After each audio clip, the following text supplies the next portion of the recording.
ក្មេងតូចឯងគិតថាយើងប្រកួតរបស់ដ៏សំខាន់បែបនេះឲ្យអ្នកណាក៏បានដែរមែនទេយើងគឺជាស្ដេចស្វាដែលបានរស់នៅរាប់ពាន់ឆ្នាំហើយមានសមត្ថភាពអាចមើលឃើញពីនិស្ស័យនិងជោគវាសនារបស់សត្វលោកយើងអាចដឹងថាអ្នកណាល្អអ្នកណាអាក្រក់អ្នកណាសមនឹងទទួលមរតករបស់យើង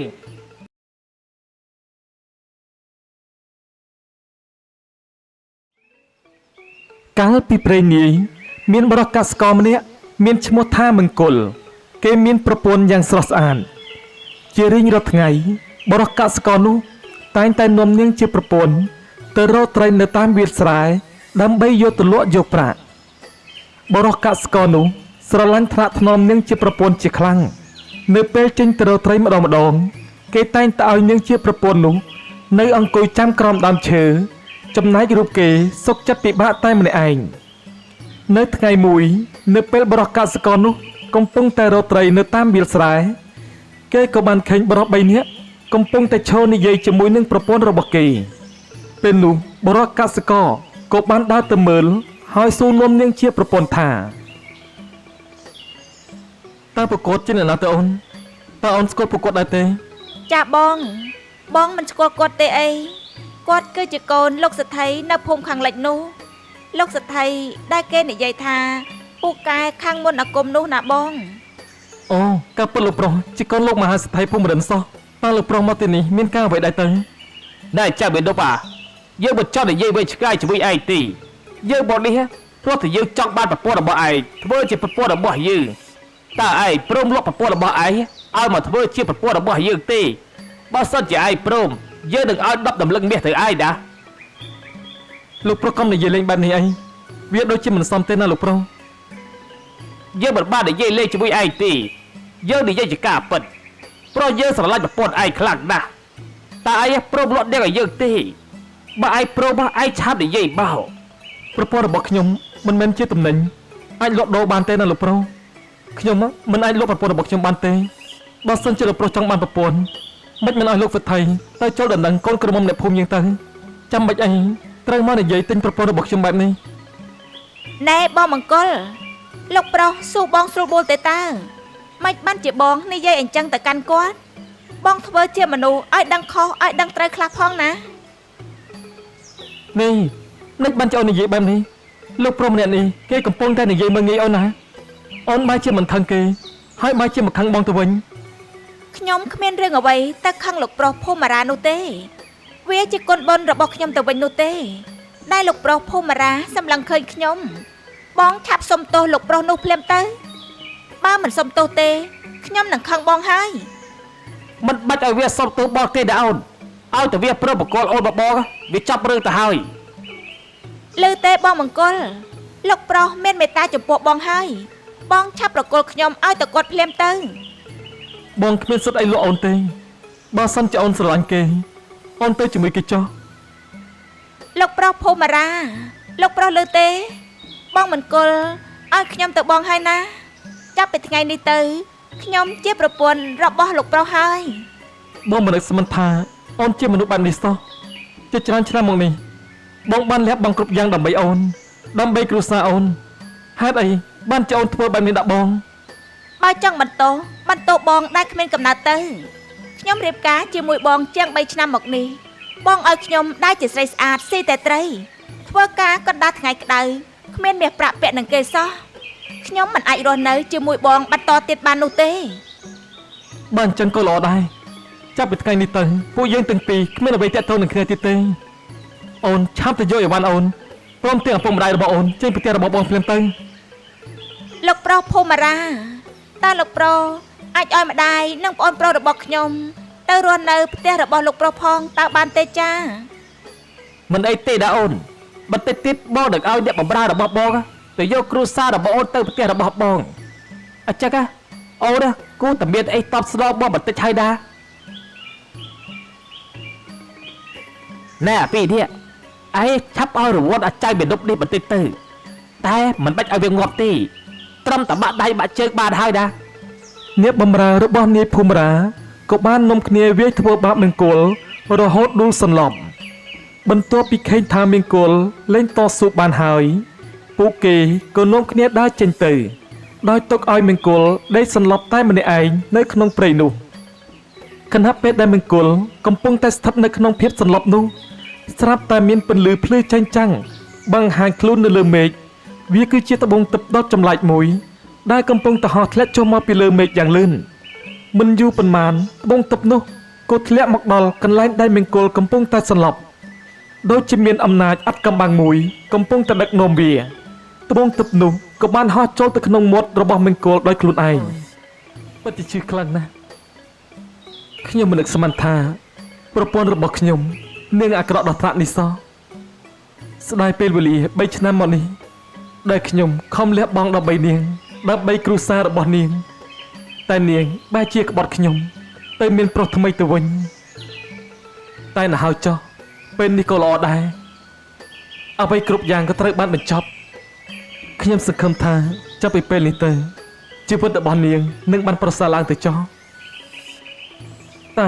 ហេតុអ្វីបានជាខ្ញុំដូចជាមានអារម្មណ៍ថាពេលនេះខ្ញុំអាចស្ដាប់ឮពូបាក់សាបាសីព្រមទាំងសត្វដែលនៅទីនេះនិយាយគ្នាបែបនេះសូម្បីតែភ្នែករបស់ខ្ញុំពេលនេះក៏អាចសម្លឹងមើលឃើញឆ្ងាយសូម្បីតែត្រីដែលកំពុងតែហែលនៅក្នុងទឹកក៏ខ្ញុំអាចមើលឃើញវាដែរឬមួយរបស់ដែលធ្លាក់ចូលមាត់ខ្ញុំមុននេះវាគឺជាឱសថទិព្វរបស់ទេវតាដែលធ្លាក់មកពីលើមេឃបើពិតជាដូច្នោះមែនជីវិតរបស់ខ្ញុំមុខជាបានប្រសើរឡើងជាមិនខានឡើយម៉ែអើយហេតុអីបាត់ជាពួកយើងបិទទៅស៊ីស្មៅនៅក្នុងព្រៃខាងនោះទៅម៉ែខ្ញុំឃើញស្មៅនៅក្នុងព្រៃខាងនោះឡើងខៀវខ្ចីតែម្ដងហើយវែងទៀតគួរឲ្យចាក់ស៊ីដល់ហើយណាម៉ែកូនដឹងទេថានៅព្រៃខាងនោះវាមានអន្ទះដែលពួកចៅដាក់កាលពី100ឆ្នាំមុនដើម្បីការពារទ្រព្យសម្បត្តិដែលពួកវាបានលួចពីគេយកទៅទុកនៅទីនោះបើមានមនុស្សឬសត្វណាហ៊ានដើរចូលទៅមុខជាត្រូវជប់អន្ទាក់នោះស្លាប់ជាមិនខានឡើយណាកូនហើយចុះបាច់ក៏ម៉ែដឹងបើកាលពី100ឆ្នាំពុននោះម៉ែបន្ទាត់កើតផងនឹងបែរក៏ហក់កោទេដឹងម៉ែបានឮពីម៉ែរបស់ម៉ែនិយាយហើយម៉ែរបស់ម៉ែគាត់ក៏បានឮពីម៉ែរបស់គាត់និយាយប្រាប់តគ្នានឹងណាកូនហើយចុះម៉ែនៅមានដឹងរឿងអ្វីទៀតអត់ម៉ែម៉ែធ្លាប់បានឮក្របីព្រៃចាស់ពួកគេនិយាយគ្នាថាពួកចៅដែលយកសម្បត្តិទៅទុកទីនោះមិនដែលឃើញពួកគេទៅយកវិញនោះទេសង្ស័យតែស្លាប់អស់ហើយក៏មិនដឹងព្រោះឮថាពួកចៅនោះបានទៅលួចគម្ពីរវេទមន្តរបស់អេសីជីណេតយកមកលាក់ទុកនៅក្នុងព្រៃនោះគេសង្ស័យតែពួកចៅនោះត្រូវអេសីសម្លាប់ចៅបាត់ហើយណាកូនបានជាគេមិនឃើញមានពួកចៅនោះមកទៀតឥឡូវនេះខ្ញុំមានសមត្ថភាពអាចស្ដាប់ពួកសត្វនិយាយគ្នាបានហើយថែមទាំងមានភ្នែកទិព្វទៀតខ្ញុំគិតថាអន្ទាក់ទៅនោះវាមិនមែនជាឧបសគ្គសម្រាប់ខ្ញុំនោះទេខ្ញុំគួរតែសាកល្បងទៅយកទ្រព្យសម្បត្តិរបស់ពួកចៅទាំងនោះសាកមើល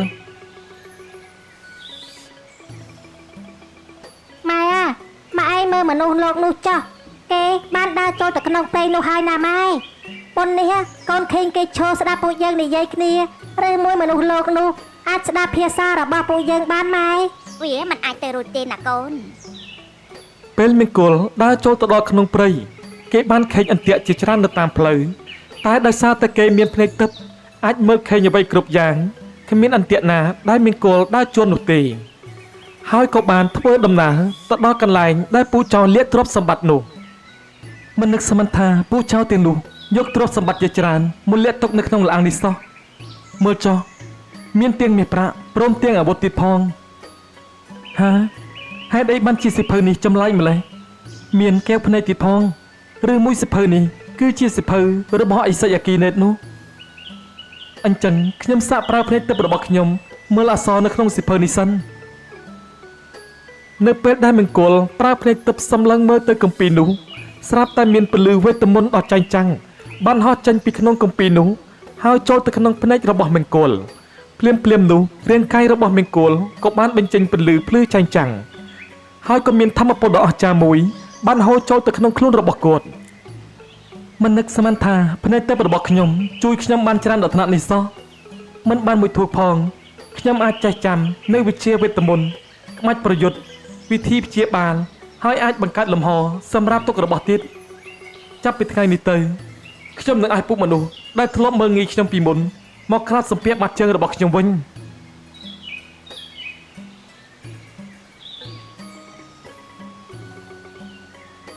មានគោលក៏បានប្រមូលទ្រព្យសម្បត្តិទៅទុកក្នុងលំហរបស់ខ្លួនហើយក៏ចេញពីអាងភ្នំនោះ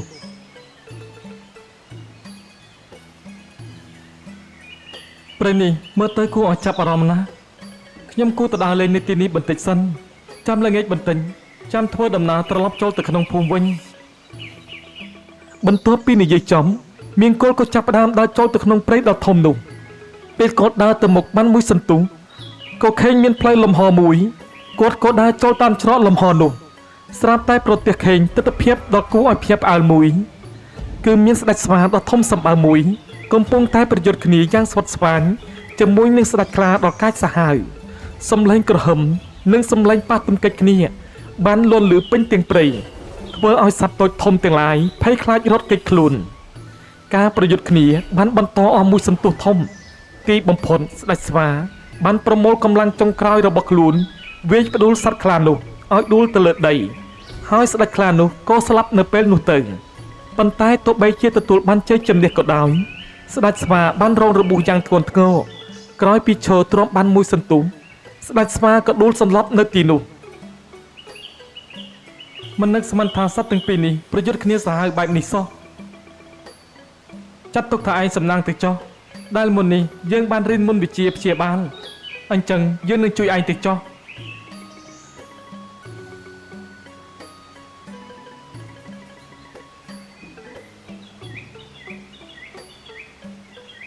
ឯងជាអ្នកជួយយើងមែនទេពិតមែនហើយខ្ញុំជាអ្នកជួយលោកហើយចុះហេតុអីបានជាពួកលោកប្រយុទ្ធគ្នាបែបនេះរឿងរ៉ាវនេះពិបាកនឹងប្រាប់ឯងណាស់តែហេតុអីបានជាឯងមកដល់ទីនេះជាធម្មតាព្រៃនេះមិនធ្លាប់មានមនុស្សលោកអាចមកដល់ទីនេះឡើយមុននេះពេលដែលខ្ញុំកំពុងទៅដើរលេងនៅក្នុងព្រៃស្រាប់តែខ្ញុំបានឃើញលំហមួយហើយខ្ញុំក៏បានដើរចូលតាមលំហនោះស្រាប់តែមកដល់ទីនេះហើយក៏បានឃើញពួកលោកកំពុងតែប្រយុទ្ធគ្នាមើលទៅក្មេងមនុស្សលោកម្នាក់នេះពិតជាមិនធម្មតាទេគេអាចចូលមកដល់ក្នុងព្រៃវិញ្ញាណនេះសូម្បីតែជួបហេតុការណ៍បែបនេះហើយក៏គេមិនបង្ហាញភាពភ័យខ្លាចបន្តិចសោះទឹកមុខរបស់គេនៅស្ងៀមស្ងាត់ដដែលលើសពីនេះទៅទៀតនៅក្នុងខ្លួនរបស់គេមានធម្មពលដ៏អាត់កំបាំងដ៏ខ្លាំងក្លាមួយកំពុងតែលាក់ខ្លួនហើយគេថែមទាំងមានភ្នែកទិព្វដល់កម្រទៀតផងបើគេអាចរីកចម្រើនបន្តទៀតបានថ្ងៃណាមួយគេប្រកាសជាធ្វើឲ្យឋានទាំង3នេះក៏ក្រើកជាមិនខានឡើយណែក្មេងតូចយើងពិតជាអរគុណឯងខ្លាំងណាស់ដែលបានជួយសង្គ្រោះជីវិតស្វាចាស់យើងម្នាក់នេះយើងគ្មានទ្រព្យសម្បត្តិដ៏មានតម្លៃអ្វីសម្រាប់តបស្នងគុណឯងទេដូច្នេះយើងសម្រេចប្រគល់ត្បូងវិញ្ញាណខ្លានេះព្រមទាំងខ្សែឈាមគីងកុងយៈដែលស្ថិតនៅក្នុងខ្លួនរបស់យើងឲ្យទៅឯងខ្ញុំគ្រាន់តែបានជួយលោកដោយចៃដន្យតែប៉ុណ្ណោះលោកមិនបាច់តបស្នងគុណខ្ញុំទេណាយើងដឹងថាឯងជាមនុស្សមានចិត្តល្អនឹងមិនរំពឹងចង់បានការតបស្នងអ្វីពីការជួយសង្គ្រោះយើងឡើយប៉ុន្តែក្រៅពីការតបស្នងគុណយើងក៏មានរឿងចង់ពឹងពាក្យឯងផងដែរដោយសារតែហេតុនេះហើយទើបយើងសម្រេចប្រគល់ត្បូងវិញ្ញាណខ្លានិងខ្សែឈាមគីងកុងយៈរបស់យើងឲ្យទៅឯងប្រហែលជាមិនទាន់ដឹងទេថាខ្លាដែលបានប្រយុទ្ធជាមួយនឹងយើងមុននេះមិនមែនជាសត្វខ្លាធម្មតាឡើយវាជាសត្វទេពមកពីឋានសួគ៌ដែលមានកម្លាំងយុទ្ធសាស្ត្រខ្លាំងក្លាណាស់ដោយសារតែចិត្តលោភលួនវាបានប៉ងដណ្ដើមយកត្បូងកែវមณีទិព្វ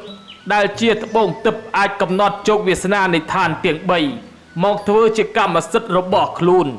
ក្នុងពេលលួចយកត្បូងនោះវាបានប៉ះពាល់ដល់កន្លែងរក្សាទុកធ្វើឲ្យទីនោះរង្គើយ៉ាងខ្លាំងហើយត្បូងទិព្វក៏ធ្លាក់ចុះមកកាន់ភពមនុស្សលោកនៅពេលព្រះអាទិទេពជ្រាបរឿងនេះព្រះអង្គក៏បញ្ជាឲ្យពួកទេវតានិងសត្វទេពទាំងអស់តាមចាប់វា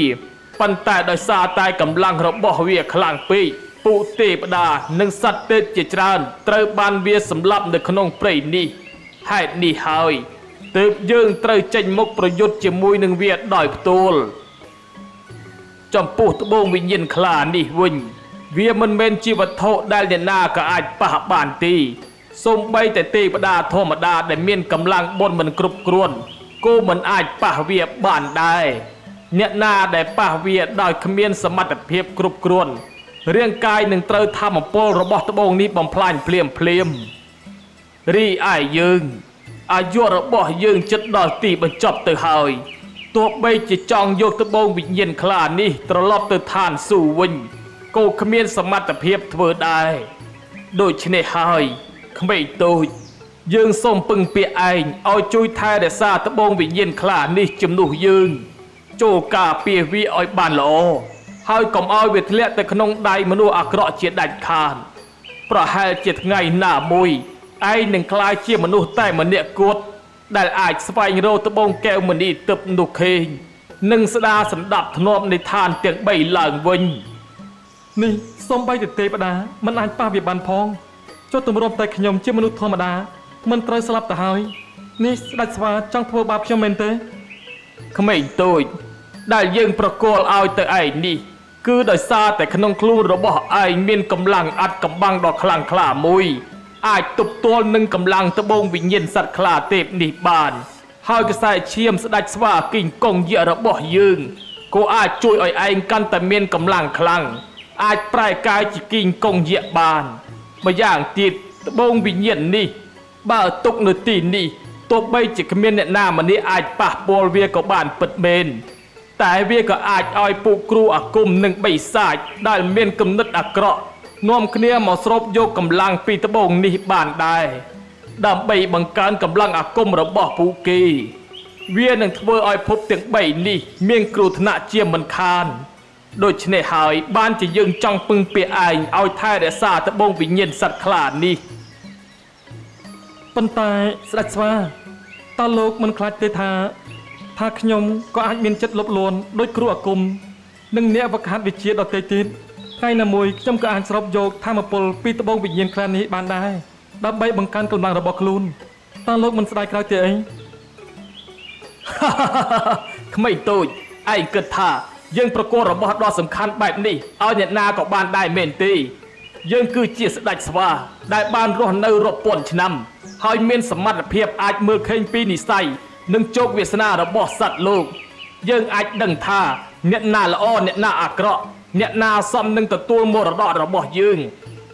មើលឃើញថាឯងមានទឹកចិត្តសប្បុរសនិងមានកុសលផលបុណ្យសន្សំជាច្រើនជាតិទោះបីជាធ្លាប់រងការមើលងាយ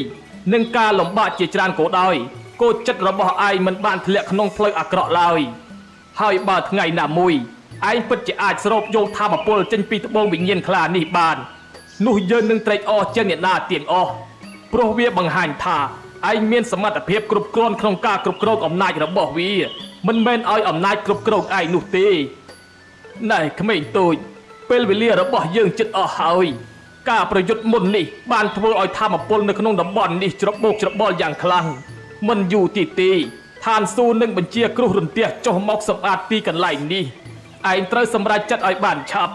ចូលទទួលយកត្បូងវិញ្ញាណខ្លានិងការផ្ទេរខ្សែឈាមរបស់យើងទៅយើងអាចធានាបានថាថ្ងៃខាងមុខឯងមិនខាតបង់ចំពោះការសម្រេចចិត្តនេះឡើយ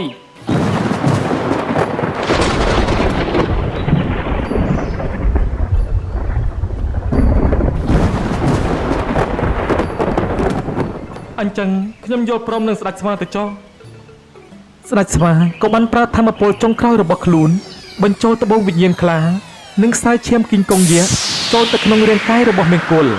ភ្លាមនោះក៏មានធម្មពលដ៏មហិមាមួយបានបញ្ចូលទៅក្នុងខ្លួនរបស់មង្គលក្មេងតូចឯងប្រញាប់ចាក់ចេញពីទីនេះទៅគ្រោះរន្ទះពីឋានសួគ៌ជិតមកដល់ហើយចុះលោកមិនទៅជាមួយខ្ញុំទេឬយើងមិនអាចទៅជាមួយឯងបានទេព្រោះអាយុសង្ខាររបស់យើងដល់ទីបញ្ចប់ហើយលើសពីនេះយើងបានផ្ទេរខ្សែឈាមនិងធម្មពលទេពទាំងអស់ឲ្យទៅឯងរួចហើយអ្វីដែលនៅសល់សម្រាប់យើងគឺមានតែដង្ហើមចុងក្រោយតែប៉ុណ្ណោះដូច្នេះឯងចាក់ចេញទៅចោះកុំបារម្ភពីយើងអីយើងគ្រាន់តែចង់ចាក់ចេញពីក្នុងលោកនេះនៅក្បែរសាកសពត្រូវរបស់យើងនោះយើងគ្រប់គ្រាន់ហើយបន្ទាប់ពីនិយាយចំស្ដេចស្វាក៏បិទភ្នែកយឺតហើយដាច់ខ្យល់ស្លាប់នៅទីនោះទៅមង្គលឈរស្ងៀមមួយសន្ទុះទឹកភ្នែកស្រក់ចុះដោយមិនដឹងខ្លួនទោះបីជាពួកគេទើបតែបានជួបគ្នាក៏ដោយគោស្ដេចស្វាបានប្រគល់ទាងជីវិតមរតក និងក្តីសង្ឃឹមទាំងអស់ឲ្យមកគេដោយក្តីគោរពយ៉ាងជ្រាលជ្រៅមានគោលកលិតជង្គង់ចុះសំពះសាកសពស្ដេចស្វានោះលោកអាចសម្រាកដោយទុកចិត្តចុះខ្ញុំនឹងមិនធ្វើឲ្យលោកខកបំណងឡើយ